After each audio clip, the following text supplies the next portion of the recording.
Hino Kuruma, and welcome to Shift+F1, a podcast about speedy race cars. That, by the way, is Japanese for a chariot of fire, which recalls the weekend's grass situation and is used to describe financial ruin. So I thought that pretty appropriate. I'm Drew Scanlon. Joining me, Rob Zachney. How are you, Rob? Oh, I mean, I'm still trying to get my heart rate down from that race. Trying to figure out like how we're going to discuss this without just completely losing our shit. It was so action packed that I'm kind of concerned. Do you think, like, I know you have a hard out. Do you think 90 minutes is going to be enough to cover everything? Especially because there's so much news too. Like F1 world, the world is popping. That's right. In the world of F1. Yeah, I'm gonna have to come up with some other number after 4 maybe to rate this race. I don't even know what that would be. Sorry, I will say it is off the scale.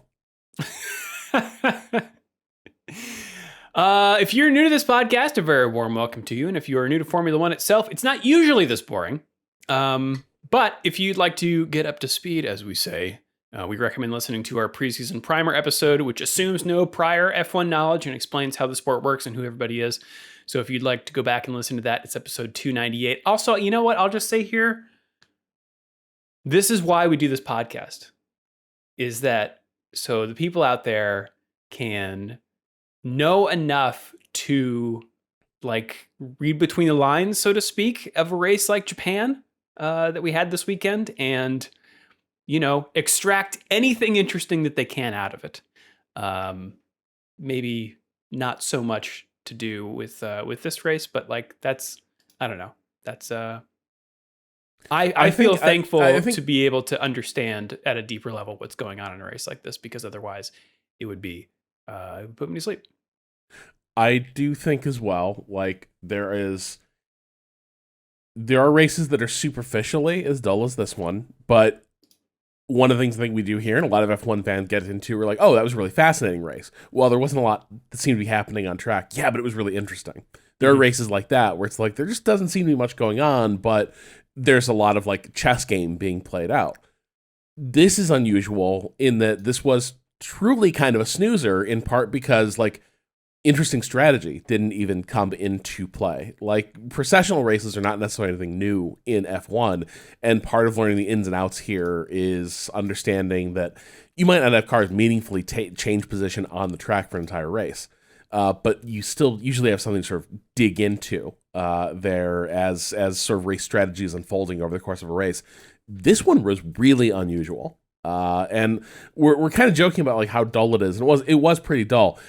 But it was an extreme outlier also in recent F1 history where, like, we'll get into it when we talk about the race start. Everything about this race, from literally the moment they left the line, I was like, this is odd. Yeah, we'll get into it. But before we do that, I want to remind everyone that this show would not be possible without our audience over at patreon.com/shiftf1, where every month we release ad-free versions of this podcast early. Along with bonus podcasts and videos that are exclusively for our patrons that cover racing documentaries and films, F1 video games, experiments with other racing series, and a lot of weird things. So if you would like to support the show and get access to all that fun stuff, head over to patreon.com/shiftf1 or click the link in the show notes. This month, we will be putting up our second of 2 episode for patrons about the Drive to Survive Season 7 series. So be on the lookout for that. I'm looking. I still haven't watched the second half of the season. So I've heard some things. So I'm You haven't watched any of it? No. You have? I have. There was an episode where they give the drivers cameras, and it's like, we're gonna have guys kind of shoot the documentary. And I also strongly sense that did not come together in post. Oh, you see the concept. It's like, ooh, this is going to be interesting. Uh-huh. And then it feels like F1 drivers may just not have a super big interest in filming their own documentary over the course of a weekend, is the vibe I get. Yeah. I also, I don't know. Are they Save interesting? That shit for Instagram. Yeah, that's That's another good question too. Yeah. But of course, as we mentioned, we would not be here without our patrons. Especially wouldn't be here without our title sponsor patrons, who I'd like to read through now. Matt and Harmony, Deange, It's a Me Ferrario, Get Rich or Die Ryan, Agave ATX, Cyphus Training, Turf SCS, at Team Blackjack, Michael Maves, Cigarettes, Olivia Evans, telemetrydeck.com, FTC, Drew Stewart, Bailey Foote, Jason Chadwick, Abraham Getchell, I almost said Abdullah Althani, Bunny Themed, Snigs, Alex Goucher, Max Voltar, Jeff Foster, Troy Stammer, William Rumpf, Lachlan the Madden Man, Samurai Love Story, and Jason Kelly. Love's not a word. All right, Rob. Shall we get into the Japanese Grand Prix such as it was? Absolutely. Yeah, I think the one of the big stories here, and certainly the big story before the race actually happened, was the track kept getting lit on fire. Specifically the grass next to the track. This happened multiple times in practice, and once in qualifying, they had to red flag because you don't want cars driven by an active flame. This, despite them watering it for qualifying, so apparently it's tough to prove, but it's probably due to sparks from the titanium skid blocks that run under the cars, putting sparks into the grass. It had been unseasonably dry there in Japan, so this just kept happening. They just kept red flagging. Thankfully, it rained before the race, so we didn't have it during the race. But that was a funny one. This happened at Shanghai last year too, right? They were having grass fires. Yeah, I'm sorry. Where was it? I think it was at the Chinese Grand Prix. Okay. Yeah, I remember seeing it before, but yeah, certainly not to this degree. Just wondering if it's like, I know that around here, we get, like here in Massachusetts, we get now like fire warnings frequently, many times a year, which we never used to get. Because like, welcome to my world. Usually you get quite a bit of rain, and so even though it's heavily wooded and forested and all that, like fire risk has historically been pretty low around here, and now multiple times a year, including what you think of as like the rainy season, we get warnings that are, oh, it's a red flag day. I'm like, what the hell's a red flag day?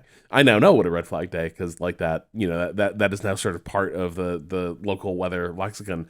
But I do wonder if this is sort of a similar piece where you're having just deeper, longer droughts, in these venues. It's almost like the climate is changing. Well, that won't be an issue once we get those e-fuels. That's right. Powering those V10s. That's right. All right, let's run down the grid here for all of our drivers we respect in 2025. Max Verstappen on pole, his first pole in a while. Behind him, the two McLarens of Lando Norris and Oscar Piastri. They led all practice sessions and both Q1 and Q2, and then Max Verstappen put it on pole. Behind them, Charles Leclerc in fourth, George Russell fifth, Andrea, Kimi, Antonelli in sixth, and then in seventh, Isaac Hadjar in his Racing Bulls car. Despite having a, quote, issue in qualifying, which I gather was also present in practice, because he said, it's the same problem, What was the problem? Belts. His seatbelts, But the way they're talking around it, the way they won't just say like what exactly the fit issue was. Yeah.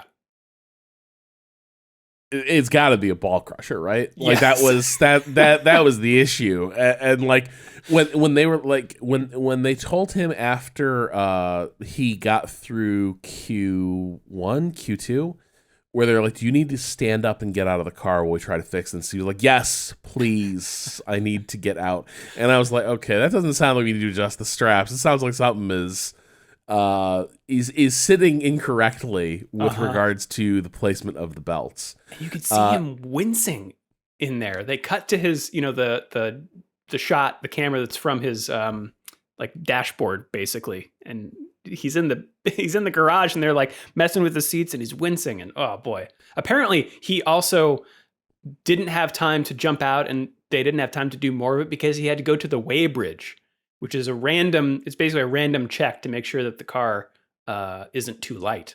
And so he got called in for that. So they had even less time to figure it out. Yeah. On the other hand, though, what poise. Talk about going from sort of the embarrassment of the Melbourne, going out under during the formation lap, to now, confirmed problematically big balls, like happening, but also apparently able to drive while they're being like tortured by the car and turn pretty good laps. So Isaac Hadjar stock just shooting up the charts among the rookies. Yeah, he's the only one for whom that's happening. So congrats to him. Kimi, I think has. I think the thing is, Antonelli's just kind of boring good. Yeah, I just meant stocks in general. Oh yeah, okay. but yeah, sorry, the rookie. I agree. Antonelli has also. No, that's true. If impressed. we're probably headed for future. We'll just let us buy futures based on like we need financial instruments that'll perform, and so it'll be like, yeah, you can buy shares in like an Antonelli future. Great. Where's the meme coin, Kimmy? Lewis Hamilton 8th, Alex Albon 9th, and Oliver Behrman 10th. He was one of the few drivers who, on the final turn, would hug that inside wall to try to just eke out a few more milliseconds. I thought it was cool watching them do that because it's like really, a lot of them were kind of really, really close. He called that taking the iRacing line, which I appreciated. Perhaps he's done some practice. He and the Red Bulls, the Haas cars and the Red Bulls both were running Japan custom liveries. That's right. The cherry blossoms on the Haas I enjoyed way more than their regular livery, and the Red Bulls were white with the rising sun for Honda. I thought the Red Bulls looked sensational. Yeah. The Haas looked like a car that was going to blush furiously at various points in the race. Get a nosebleed. See another car go by, immediately get a bloody nose. Like that sort of was the vibe. I wasn't getting. I think it was the Haas logo on it didn't scream cherry blossoms to me. No, it said like anime. I mean, they are CNC machines, so they're one step closer to mechs. In 11th place, Pierre Gasly. 12th is Fernando Alonso. 13th, Liam Lawson. And in 14th, Yuki Tsunoda. And this is everyone was looking to this, right?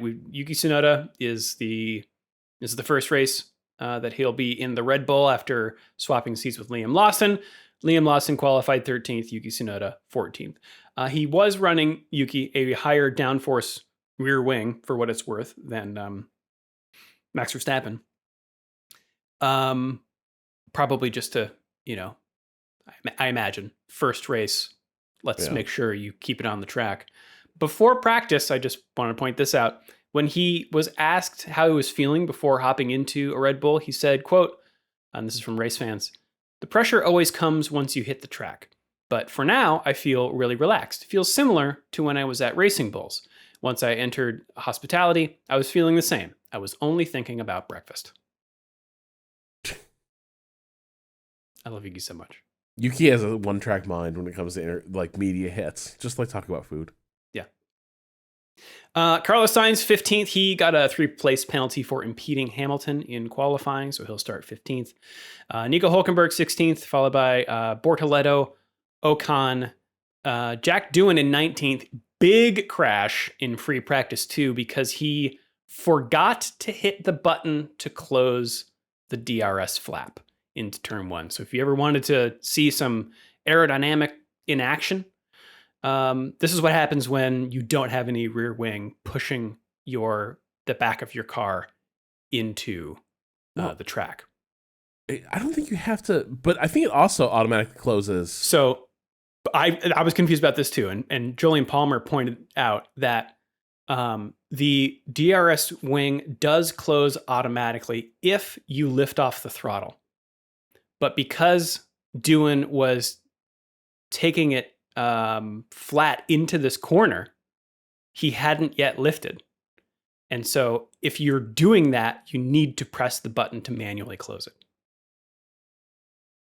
What an odd wreck. Yes. Also, heavy one too. It was heavy, and it was like, I did kind of wonder, it was one of the things where I was thinking, does F1 have a concussion protocol? They do, yes. Okay.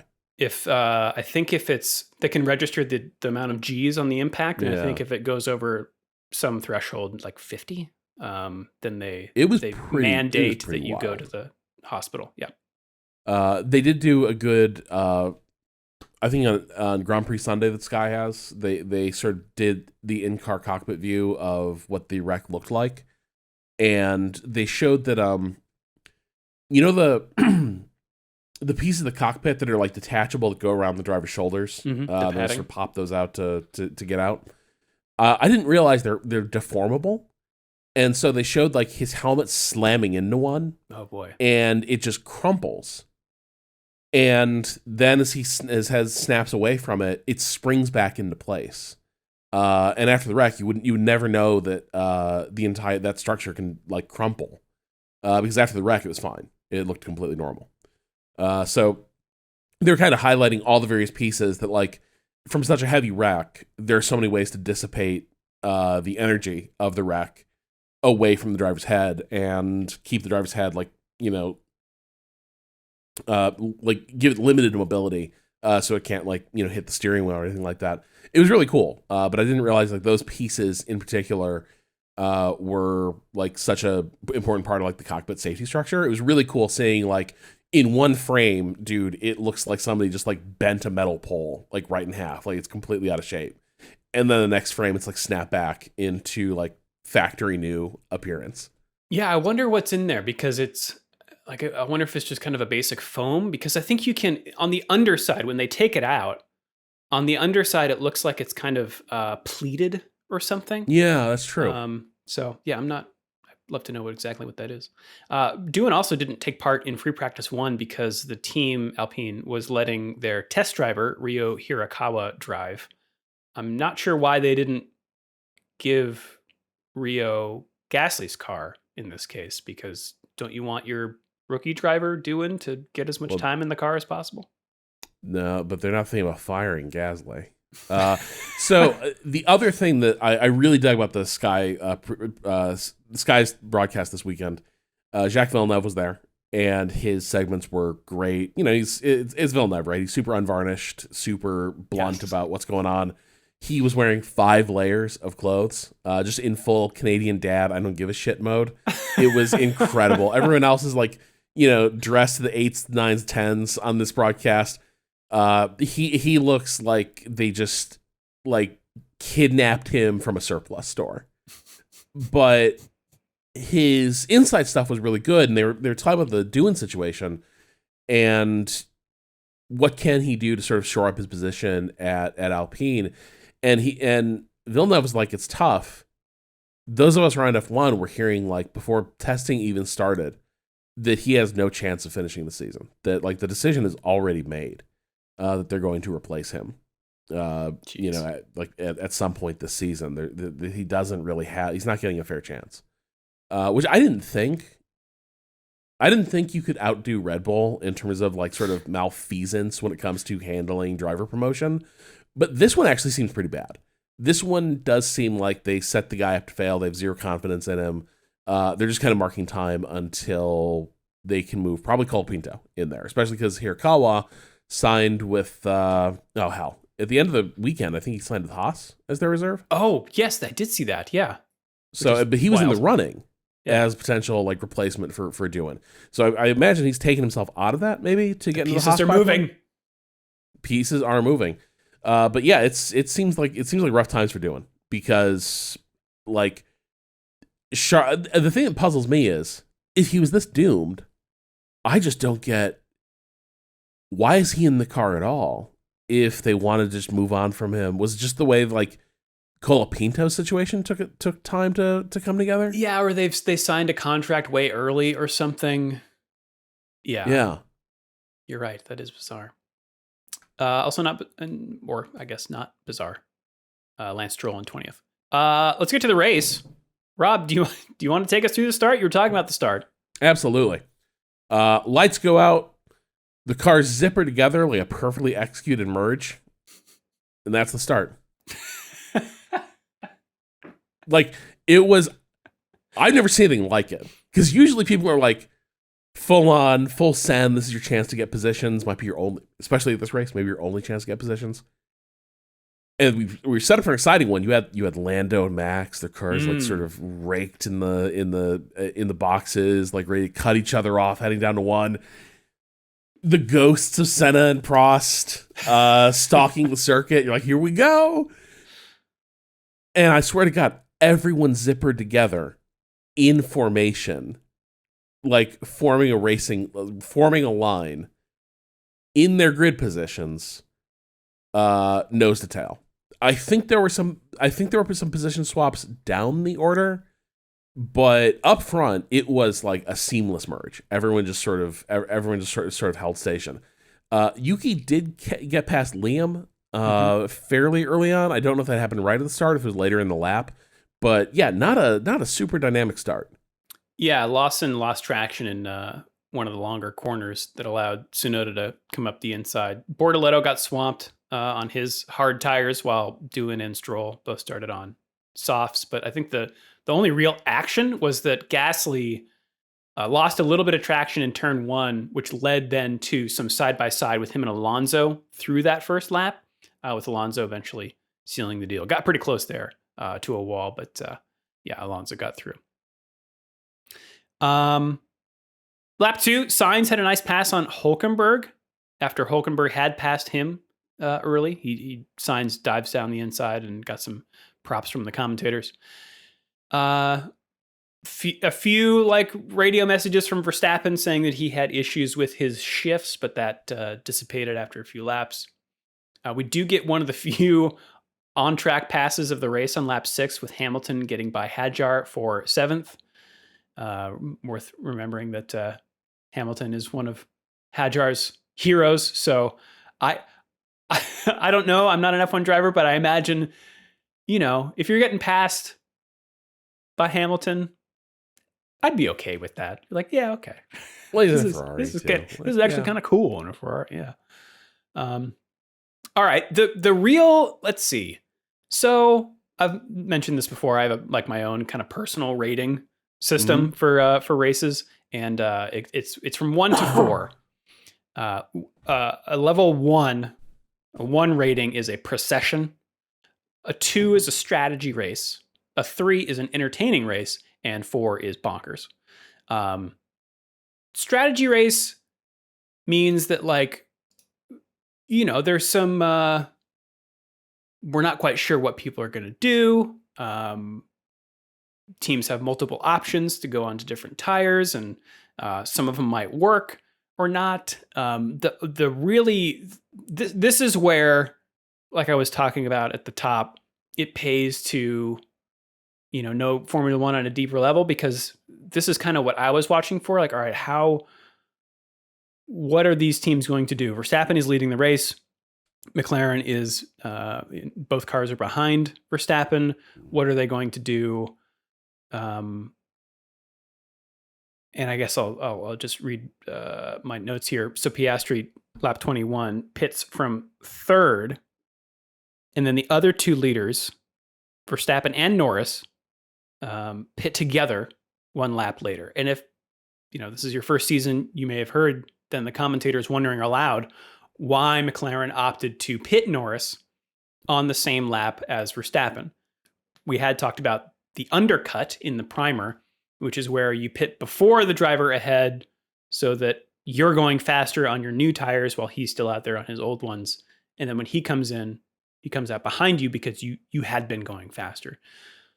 Now, as soon as Verstappen pits, the undercut is off the table for McLaren. So at that point, they have 2 other options: leave Norris out or pit him on the same lap as Verstappen. Teams usually don't like to do that latter option, because while having a different pit strategy can lead to passes, having the same one is just continuing to follow the driver ahead of you. So if McLaren had left Norris out there, he might have been able to go faster than the Red Bull in clean air, which is what we call the overcut. Instead, they pitted him on the same lap as Verstappen, where their only shot to pass is basically to hope that Verstappen has a slow pit stop, which he does, and we'll get to that in a second. But just to close the loop on the strategy here, McLaren said after the race that they were looking at Russell, who had put on new hard tires earlier in the race and noticed that his pace really improved. So they were worried that Verstappen's speed on new hard tires would offset any advantage that Norris would gain by racing in clean air and trying the overcut. However, another advantage to going long would be that even if you lose time to a driver on new tires, by pitting late, you're then on newer tires later in the race and can theoretically use those new tires to attack the driver ahead who is on old tires and tried to pass. McLaren calculated probably correctly that even with that tire advantage, it would be difficult for Norris to pass Verstappen on this track. So if all that's the case, my question is, why didn't they bring in Norris? And a lot of people's question, why didn't they bring him in sooner? So for instance, on the lap that Piastri pitted, we don't really know, but it could be that they were more worried about Piastri losing third to Leclerc and maybe Russell too, who's behind him. So they prioritized his strategy. So maybe a more definite 2-3 finish was preferable to a big maybe of a win, but more likely a 2-4. But these are the decisions that are made in the heat of the moment, which is what makes them interesting. Also, it spared them having to adjudicate strategy among their drivers. Like, if somebody was disadvantaged by an offset strategy like that, they could end up back in a situation where they're on the radio negotiating a position swap with Piastri and Norris again, trying to sort of reset things to how they're running before the swap if it doesn't pan out. But yeah, I was hoping that somebody would do something at this point in the race. But also I was thinking, well, surely toward the end things are going to pick up, as thinking about how tire wear was going to play out. The field's running pretty closely. It's not like anyone ran away with this. So you're sitting there thinking, well, it'll start to sort of tighten up in the late stages of the race. But I think one of the things that really jumped out here too was tire wear just wasn't a factor. The hards were really good, but the mediums stayed pretty good throughout their stints too. And so there wasn't really, one of the things that generates interesting action in F1 is when one of those tires is starting to not necessarily go over the cliff, but is now struggling, and someone else's tire is really up to temperature. It's at the peak of its performance, and that delta between them generates a lot of interesting interactions, because now somebody pure pace should be faster, and somebody is trying to overcome handling deficiencies in the car that are getting worse as the tires get further away from them. That just never happened. It was the tire swaps seemed kind of moot in terms of how they affected performance, and nobody ever really was nobody ever seemed to be in a position where it was the tire shot, but you just have to stay out there and make this work. Yeah, nobody seemed to come close to hitting that position. Part of this, I think, is also this time of year. I'm not hitting the panic button over the season, because this time of year we are racing. We're having a lot of cooler races. We've gotten a lot of cloud cover, damp tracks, things like that, and those things tend to be gentler on tires and sort of even out the performance of the different compounds they bring to the weekend. And it's where you see the sun beating down on tracks that you start to see those differences really crop up, tire wear become a real enemy. That just hasn't happened these last couple races, and part of that's just down to, I think, time. It's spring in the Northern Hemisphere. Yeah, and they did, I think, recently resurface this track. So you're right. If there's no difference between the medium and the hard, and everything is very low degradation, then effectively everyone is just on the same tire all the time, and everyone has similar pit stops. There's not a lot you can do for strategy anyway. But like I said, Verstappen does have a slow pit stop by about a second. Apparently this is because Red Bull was using two members of the reserve pit crew, who were relatively, undertrained compared to the rest of the team because two members of their normal pit crew had to, I think they're twins, and so they needed to do some family thing. So they had to bring in some folks who were relatively inexperienced. So that means Norris comes out of the pits only slightly behind Verstappen, and in certainly the most exciting thing to happen in this race, tries to overtake on the pit exit. So Verstappen keeps his line here, maybe drifts ever so slightly over, but that means that Norris puts two wheels on the grass where there is no traction, so this doesn't work. So I'm complaining over the radio, but the stewards don't take any action, which I think is the right call. It's not like, if Norris had made that work, I think I still would have been like, you can't just do that. Like it still felt like Max was ahead, as they came out of their boxes. And if Norris had just passed him on the pit exit going off onto the grass, that's not gonna really fly. So it was funny hearing them sort of try to position over it, and both of them trying to, get the officials to see things their way. But yes, if there was ever a thing that just let it lie, it was that incident, because it was a sort of desperate move from the McLaren, but also the only chance they had to try and change the result. And we've seen Max be much less gentle. If there was a drift, it was very slight. Yeah. Lap 30, nice move from Hadjar around the outside of turn 1 on Sainz into 9th place. There's a little bit of tension in the last 10 laps as it appears that Piastri has more pace than Norris. So this is another strategy decision for McLaren. Do they have Norris let Piastri through to attack Verstappen? And I feel like this comes up a lot. Teammate behind is faster. We all surmise that if they just let him through, he could chase him down, and if he doesn't, he'll give the place back. Rob, when's the last time we actually saw this work? God, when has it ever worked? There was that time when we were all worried that Norris wouldn't give it back, the place. I think but that happened in a pit cycle issue. That wasn't someone who's allowed to run up ahead and carry out an attack. You're right. That is a strategy that is often suggested. I'm hard pressed to name a time when it's worked, because the thing is, something's always deceptive about the way these gaps work. Yeah. Is that somebody up ahead is managing their battery, managing their tire, and the teammate coming up from behind is eager to show they've got the pace, let me through, give me a crack at this. And really the driver ahead is driving a conservative race because they've kind of conceded. In this case, I think they kind of conceded they weren't going to be able to overtake Max.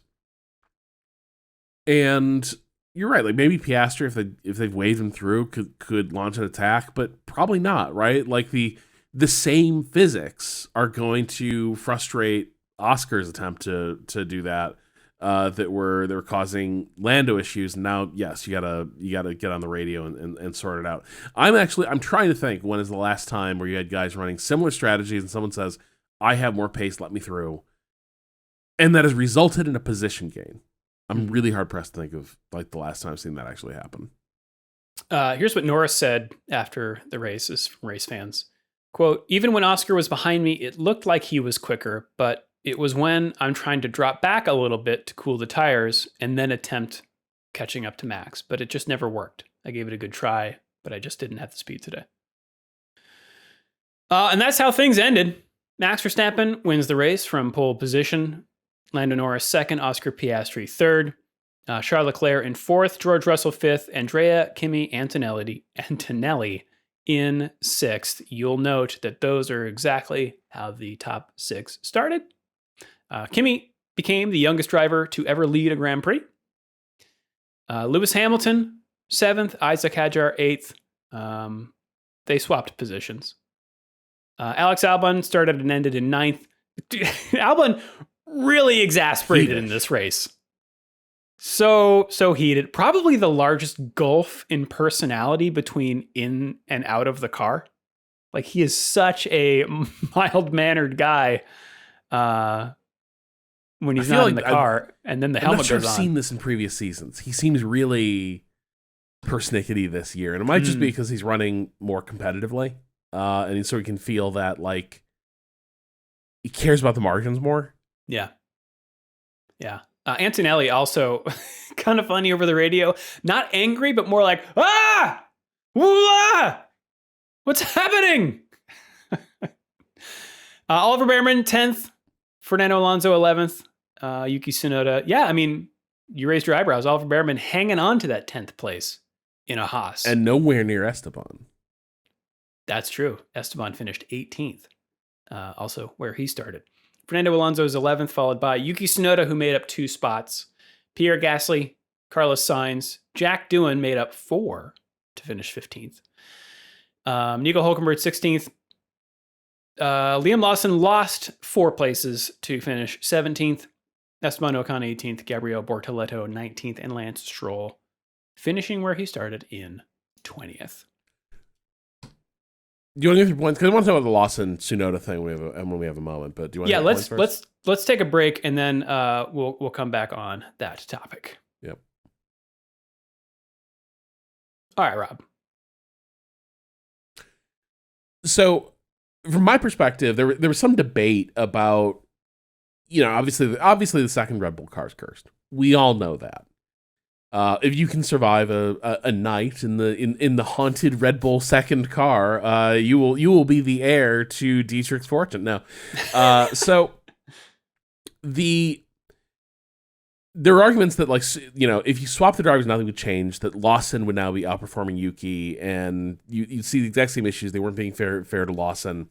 I don't think that's true.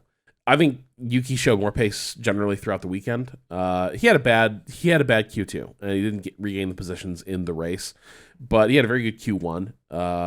More importantly, though, he was showing pace that Lawson just never came close to manifesting in the Red Bull. And I think when the positions were swapped, yes, Yuki got the same number of points Lawson did. He got 0 in that Red Bull this weekend. But when he was driving that car, he finishes it, almost in the points, and Lawson had that thing down, closer to 20th. And when Yuki was in that, V-carb, he was finishing in the points. And that is not what happened with Lawson this weekend. To me, it is the clearest cut thing where, yes, the second car remains a challenge. It is also clear to me that, Yuki's better positioned to make a go of this than Liam was. Yeah. I don't think. I think sometimes there's in some of the analysis with stuff like this, our tendency towards sympathy with the drivers also can make us overlook just the cold facts of the case, which is that Lawson wasn't given the fairest shake, but he also showed enough to make you think you needed to get someone else in the car. And I think the data so far suggests that was the correct call.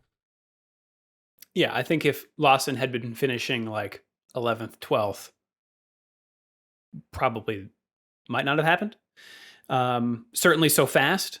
The other thing that is I agree with everything you said. But things that are kind of clouding my, introducing a little bit of doubt is 2 races is not very much. Especially when you look at Hamilton and Sainz, who are struggling to get to grips with their own new cars, and they are proven good drivers. So that's maybe the counterpoint that's weighing on this a little bit, but I think that I don't think this is any cause for alarm for Yuki. Yeah, I also think, to the point you just made there, I think, and this is why I really liked Horner's comments about them saying we have a duty to protect Liam. We believe in his future, and the best thing for him is to get him out of that Red Bull and let him continue to develop a V-carb. And I like that because I think that's actually the correct read on this, and I think that's probably the right. For me, it's if you had to use a baseball analogy, right? If you had a young, promising pitcher, he's just going out there and having a bad outing, just getting killed out there. There's a point at a certain point in your career, as a pro athlete, you're just going to have to, take those licks. You're going to have to absorb that hurt. But when it's that early on, there's a point where you do wonder, like, is there a point in keeping him out there just to get his ass kicked, right? Like, are we accomplishing are we moving toward developing this talent, which we believe is there? Is that goal being furthered by letting this person flail out there? And I think that is kind of the choice they made. Was what they saw was like flailing. And if you see flailing happening, you are better off pulling them, let them regroup, get them into a different environment, rather than leaving them out there in a team that like is sort of notorious for having drivers drown. Yeah, I think that's a really good analogy. Like if you want to bring him in when he's given up 2 runs, not 20, right? Yeah. Because then those two things weigh on your mind differently. Right. And here, Red Bull looks worse, right? Because they're saying, like, we fucked up. We shouldn't have promoted you. Like, we're gonna do what we probably should have done in the first place. That's on us. I think that is a way kinder place to be than, if we were 10 races further down the road and like Liam Lawson sucks has become a meme, right? That like his sort of hopeless season. 10 races of 19th and 20th finishes. Oh yeah. Then no team would ever want him. There's a dynamic here that there's a dynamic I find really interesting. Franz Tost, we remember him, was sort of, he ran V-Carb, aka actually I can never put as much mustard on the team name. What's the real name of this team? Toro Rosso. That's right. Ran that team for years, was sort of the final, was sort of the final guy on the assembly line of the driver pipeline. They asked him about this, and he was really blunt. He said, you could give Lawson 100 years, and he wouldn't be as fast as Tsunoda. Whoa. And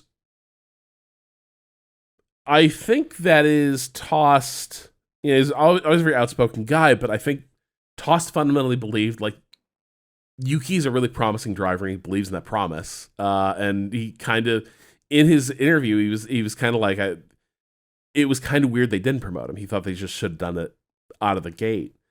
Also a weird dynamic. Yuki says that like Helmut Marko never called him about the promotion. He heard from Horner, obviously. He talked to other people on the team, but like Helmut Marko just never reached out about the driver swap. All the interactions were with Christian, and then other Red Bull drivers sending Yuki like well wishes and tips for like what they learned the time there. But I kind of wonder, like, does this also feed back into weird Red Bull dynamics where Helmut had kind of taken an angle on this that is now being overruled? It's kind of an odd. It's kind of odd the way it's played out. The thing I can't fully dismiss from my mind, and this is now just me conspiracy theorizing. Please. What if they needed to put a little fire in Yuki's belly? What if this was all a little mental game, where it was like, because think about it, they pass him over for this promotion, and then all his former backers at Honda make these comments to the press. Yuki's on his own. Time to grow up, kid. Show what you can do. Sink or swim. Honda's not going to have your back anymore. Yuki fires his representation, and he locks in. And he comes out of the gate swinging this year. Like, there's a part of me that I'm like, was some of this just about, like, getting under Yuki's skin to get him to show, like, are you serious about this? Like, can you find it in yourself to, like, kick ass and claw your way into this team? That would be a wild thing to do given the stakes. And, like, you're playing with Lawson's career there, but there's times where it was like, everybody spent not the summer, but the off season sort of bagging on Yuki.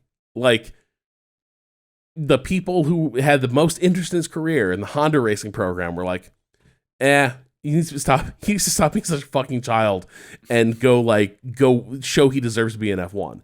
And by God, he's out there showing he deserves to be an F1. And I do wonder if maybe like the last bit of the last question mark that was hanging over him was sort of the mental one. Can you be the killer that you need to be surviving the sport rather than perpetual little brother?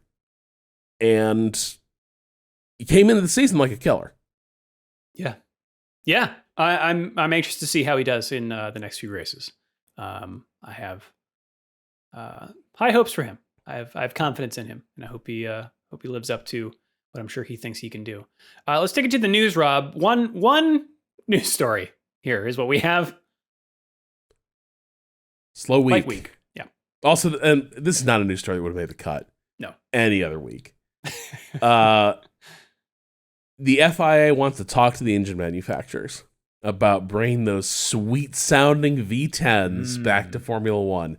They're in a conversation with various stakeholders at Bahrain this next weekend. There is still a lot of, there's still a lot of skepticism, right? There's some manufacturers that have basically said outright that they are not super interested in this. I think Autosport cited that Audi specifically has been very clear. They're interested in the engine formula because it's hybrid, because it's efficient. V10s is not something that they were signing up for. But oddly enough, this is interesting. There's a graph toward the end. However, Autosport understands this idea is gaining momentum in the paddock. There's a growing consensus. There's discussions of extending the engine spec, I guess, and like delaying the swap. So there's a lot of things moving around engine rules. But now it kind of feels like maybe 2026 is coming up fast, and there's a bit of like a we haven't done our homework panic around the thing. But I still don't see V10s being the answer to that.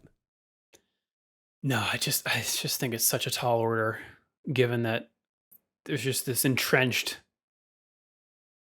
expectation and plan for everyone to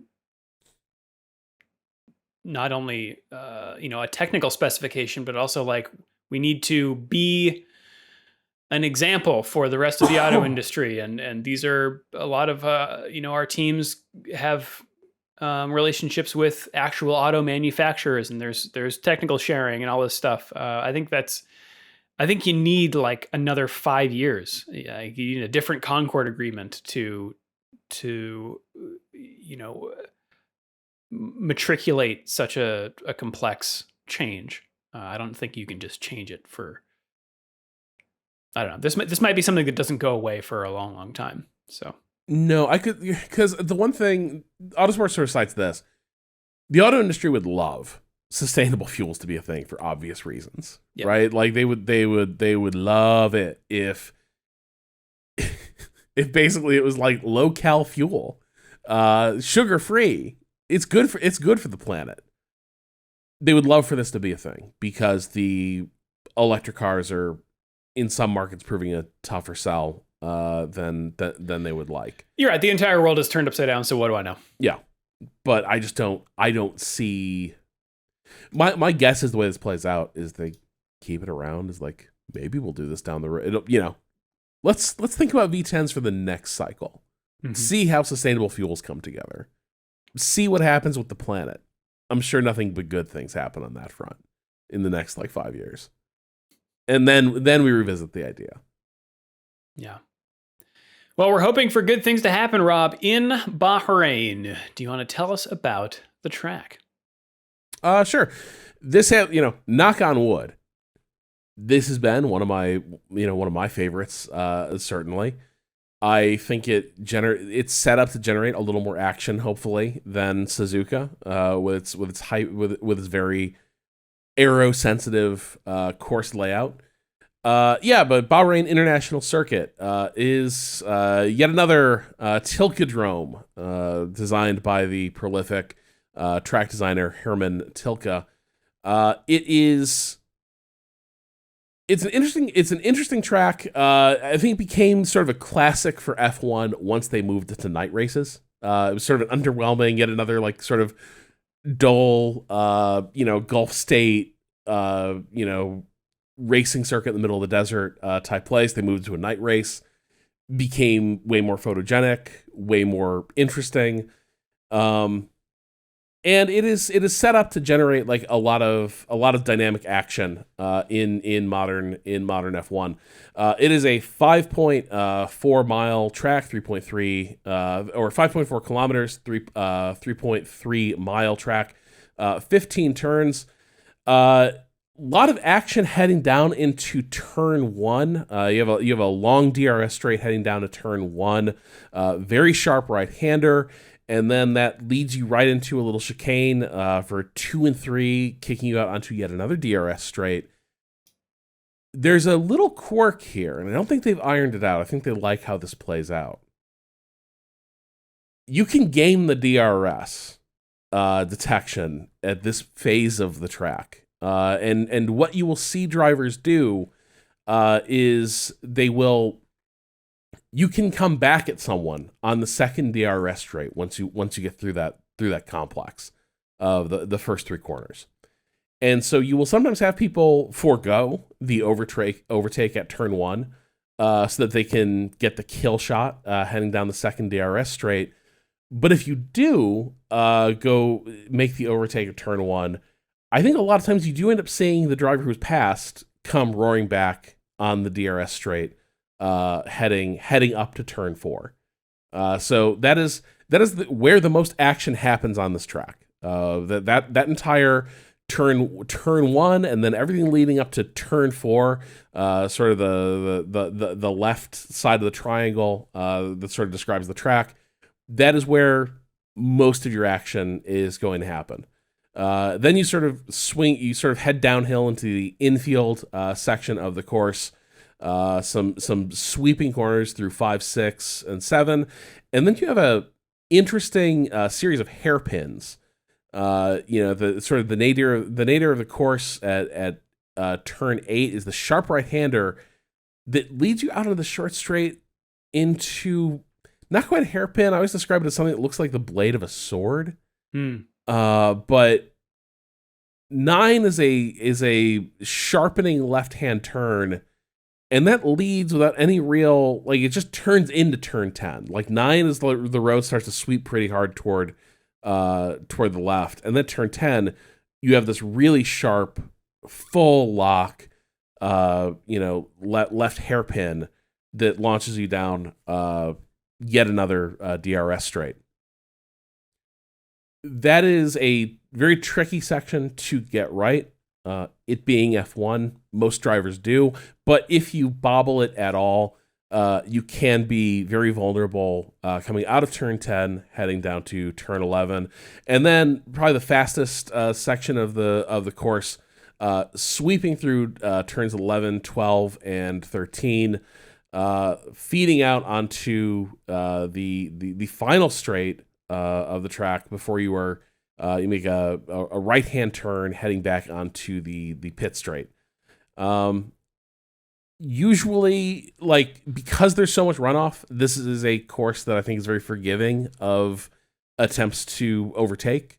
The consequences for getting it wrong are not super high. So usually you see a little more, there's a little more incentive for the drivers to mix it up a little bit.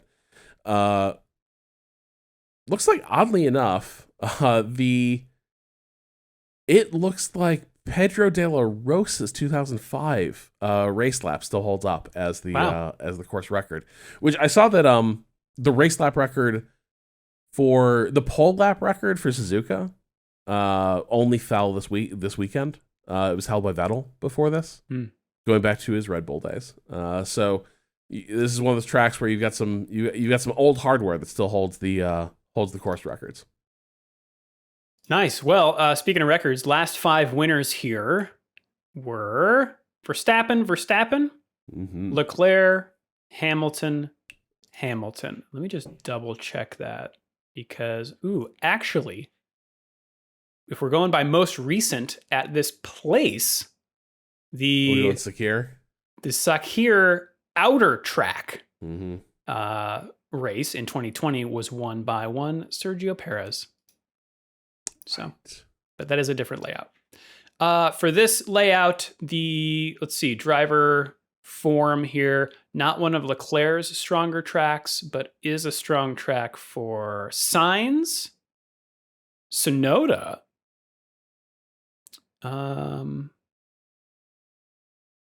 yeah, kind of mid for everybody else. Red Bull usually goes well here, then Mercedes, then Ferrari, and then McLaren. So has traditionally not been a great McLaren track, although McLaren was bad for a long time.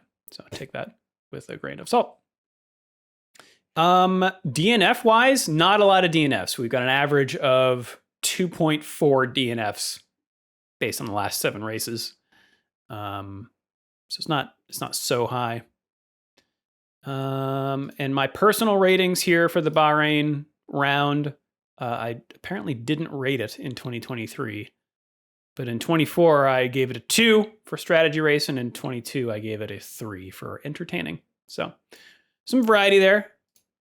And as we head into this round, let's run through the championship standings. Lando Norris remains on top. Max Verstappen remains in second place, but is only 1 point behind. Oscar Piastri jumps up to third spot ahead of George Russell. Oscar's now 12 points behind Verstappen. Russell is 4 points now behind Piastri. Then we jump down 15 more points to Kimi Antonelli in fifth, who's 10 points ahead of Leclerc, who jumps up 4 spots into sixth place after his finish in fourth place in Japan. Behind him, Alex Albon drops to seventh place. He's just 2 points back from Leclerc. 3 points ahead of Lewis Hamilton in eighth, who moves up a spot. Lewis is 5 points ahead of Ocon in ninth and Stroll in 10th, both of which are tied on points. Behind them, we've got Hulkenberg, Behrman in 12th. Hadjar is on the board with 4 points. Then we've got in 14th place Tsunoda, whose only points came from his Racing Bulls finishes.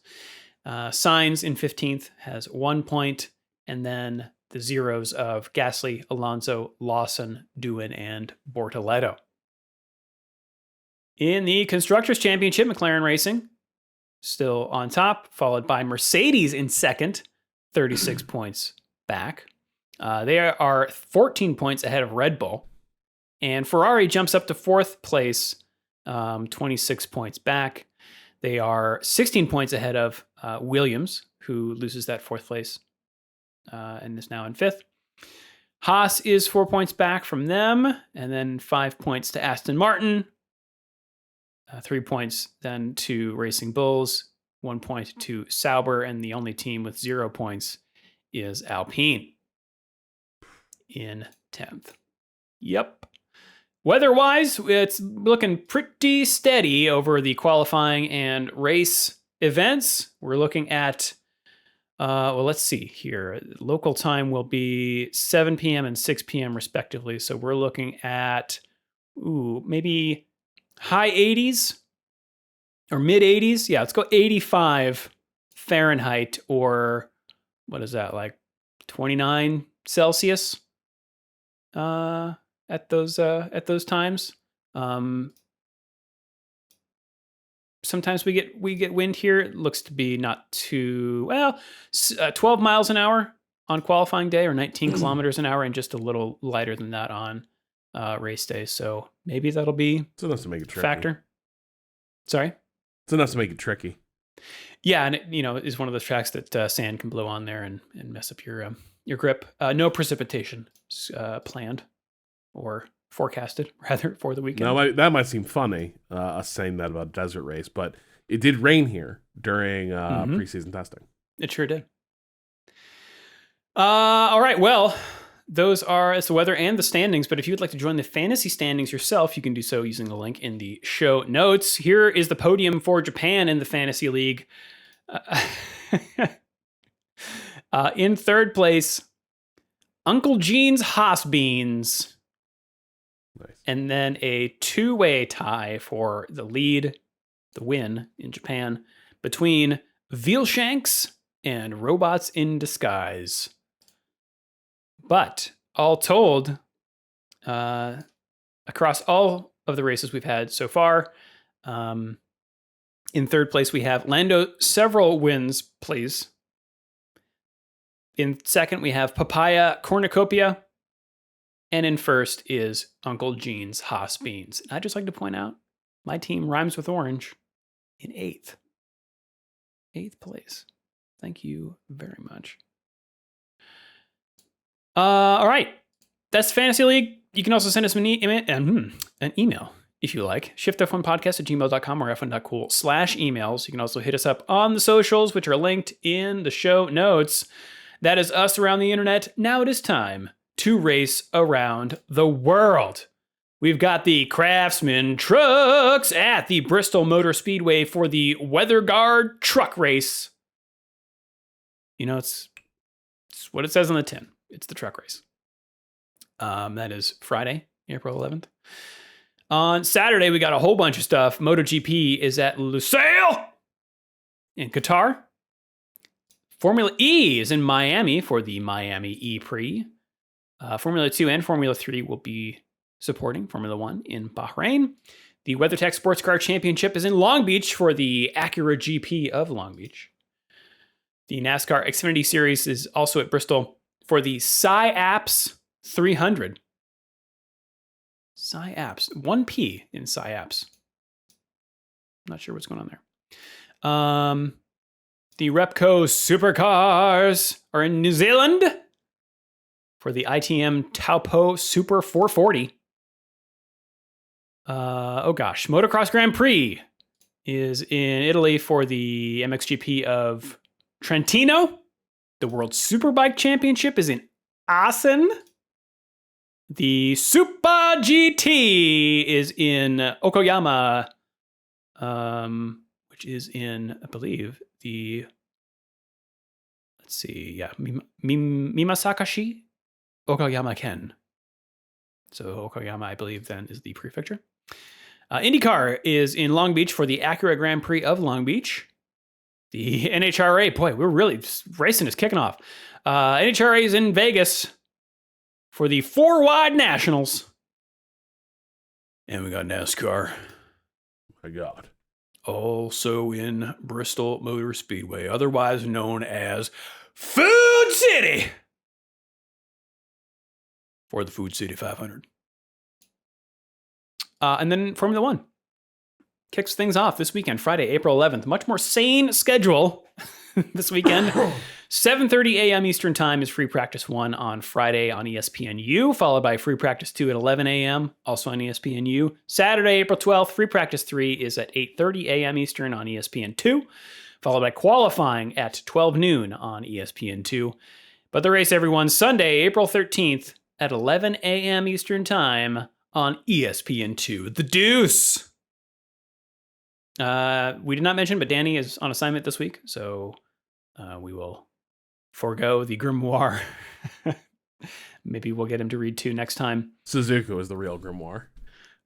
Yeah, it certainly was. Rob, final thoughts ahead of Bahrain? Aston's having an unusually shit season as well. You mentioned that, like, no surprise that Stroll is bringing up the rear, but this year that is kind of a surprise. He's been okay. The car just had no pace, and that is just an odd.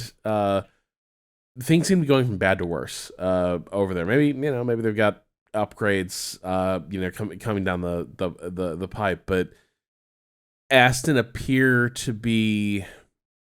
I guess I don't really get it. Right, like I suppose that Newey is there to focus on the future, and they're planning to compete in the new era, not right now. But thus far, it feels like for all the splash and like pomp that's attended like Stroll's take over this team and like rebuilding it, in many ways a less satisfying story than Williams. It's like Williams with no money in the team. Trying to string together a comeback, has sort of got a narrative where they are a team on the rebound. And you've got Albon up there now reliably contesting for points. And then Aston, with that name, backed by that much money, with Alonso in one of those cars, kind of nowhere. And maybe some of that's bad luck, but just overall, the arc there has not been good. Yeah, I mean, one thing that we've heard for a long time is that, like, oh man, Aston's coming. Aston is coming. Watch out, upper echelon. They've got so much money and so much talent. They've brought in everyone. It's like a dream team. And so far, you're right, we haven't seen it. But things can change a lot over a season, and they can change a lot when regulations change. So, yeah, I'm with you. But I'm along for the ride, especially with Williams. Watching the Val's verdict every week. Appointment television. All right, well, if you would like to support the show and get access to all of our bonus episodes, the early ad-free version of the podcast, and the official Shift F1 Discord, you can do so over at patreon.com/ShiftF1. Have a good race weekend, everyone. We will see you all next week. Sustainable fuel.